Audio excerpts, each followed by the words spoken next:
Hey everyone, just wanted to go through real quick and do a quick video. Now that I've had my sawmill for about 6 months, just kind of go through real briefly all the things that I think are notable that I've experienced in my 6 months.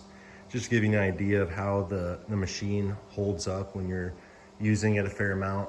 I probably won't be using it much in the next coming months. I got another project I got to work on, so I just wanted to put this video out just to show how it's been holding up after 6 months. So a common thing that happens on the bunks is deformation. So this is probably the worst. This is the worst one right here. So you can see it's deformed here and here. In general, the middles seem to have a little dip in them, but it really doesn't seem to affect the levelness of the log because these two outer, edges here are what's staying level. And even if it dips off here at the very end, that's usually not, it's not gonna, the log's actually not gonna be sitting on there to stay level. So it usually doesn't affect the cut, these little bang ups on the bunks, but they do occur. There's one, pretty much all of them have some slight deformation somewhere.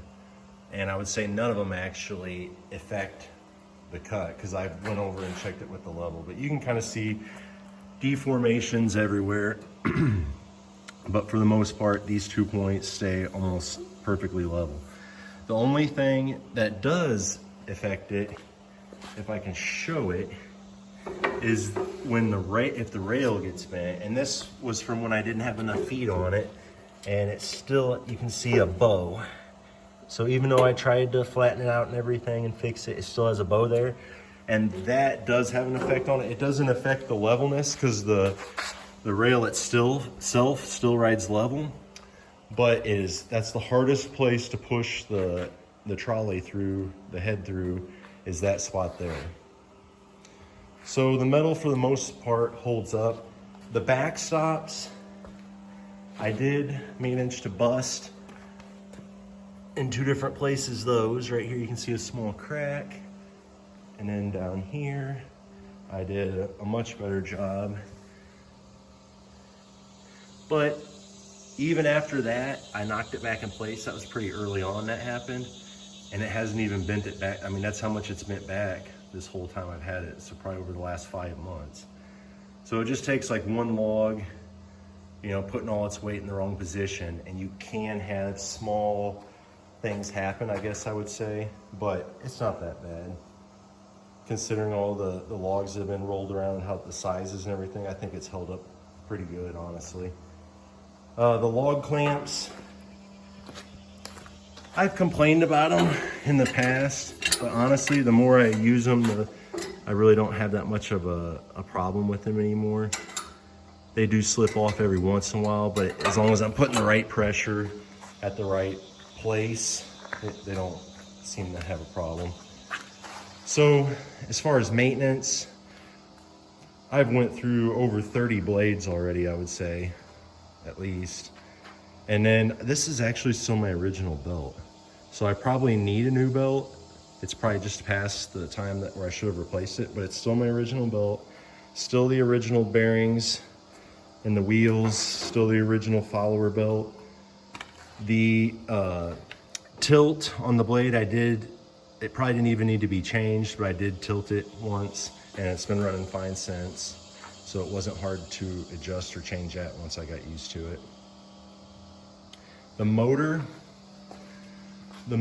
itself runs amazing, honestly. It seems like it's a good engine. It starts on the first pull every single time. It doesn't matter if it's cold or warm. When I put the choke on and pull it the first time, it just wants to start. So it seems like it's a good engine. The stop button is still holding up, but you can tell it's just a matter of time before this thing breaks, because it is, every once in a while it will get in that like a middle position because there's like plastic pieces in there. And then this is getting a little worn out.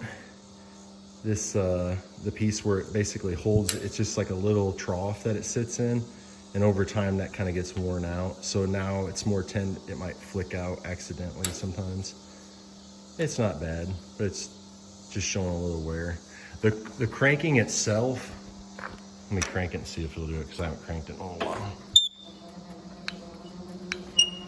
Well, it's actually not bad right now, but usually it's getting a little squeaky. So I don't know what I'm actually supposed to do, if I'm supposed to lubricate or wax this or something, but I might have to look into that because sometimes it's really squeaking and it feels like it's almost catching. It's starting to catch some of this fine particle dust on there. So after 6 months, what do I think about the machine? I still think it's worth it. I still think it's a good machine. Unfortunately, at this particular moment, I can't suggest buying it because I don't know when you would get it. And I don't know, honestly, if we could get a reliable answer saying when you would get it, so I really can't recommend buying it. But as far as how it's held up as a machine, it's done the job. I'm actually impressed with it. It's actually better than I thought it was gonna be. And I do enjoy using it. And I am glad I purchased it. My experience with Rima and with Alibaba was better than some people's. It wasn't perfect, but it wasn't what I would say a horrible experience. I didn't really have a great experience with Alibaba, but as far as with Rima, I would say I had a good relationship with them. So take that for what you will. After 6 months, I'm still glad I got the machine. I'm still glad I invested in it.